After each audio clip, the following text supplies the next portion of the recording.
ইউনূস সাহেবকে বলে দিচ্ছি, আলেম ওলামা পীর মাশায়েখদের সিদ্ধান্তের বাইরে যুক্তরাষ্ট্রের কোন এজেন্ডা বাংলাদেশে বাস্তবায়ন করতে দেওয়া হবে না।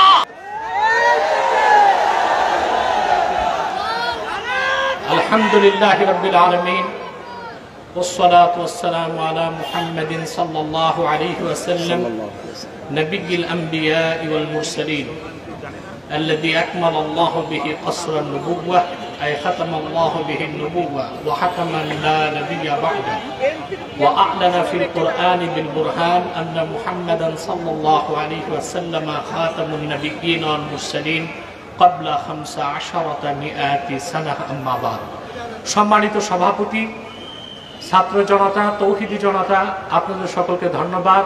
সময় খুব সংকীর্ণ, কিছুক্ষণ পর মাগরিবের আজান হয়ে যাবে। নারায়ণগঞ্জে যে লোকটা বলতো খেলা হবে, যখন ডেট ফাইনাল হলো খেলোয়াড় পালায়ে গেল। আমি আরেকটি কথা বলবো, শুধুমাত্র ছাত্র জনতার আন্দোলনে এই অভ্যুত্থান হয় নাই।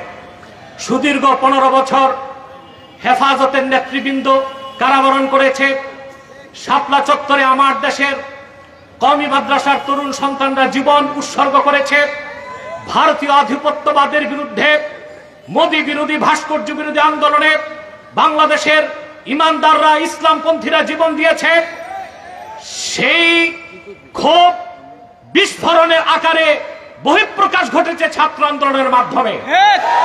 অতএব আমি হেফাজত নেতৃবৃন্দ সহ সারা দেশের আলেমদেরকে বলবো, ভারতীয় আধিপত্যবাদ থেকে বাংলাদেশ মুক্ত হয়েছে।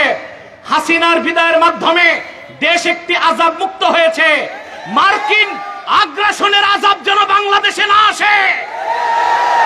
ইউনূস সাহেবকে বলে দিচ্ছি, আলেম ওলামা পীর মাশায়েখদের সিদ্ধান্তের বাইরে যুক্তরাষ্ট্রের কোন এজেন্ডা বাংলাদেশে বাস্তবায়ন করতে দেওয়া হবে না।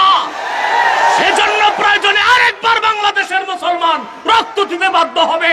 ওয়া আখির দাওয়ানা আনিল হামদুলিল্লাহি রাব্বিল আলামিন ওয়াসসালামু আলাইকুম ওয়া রাহমাতুল্লাহ।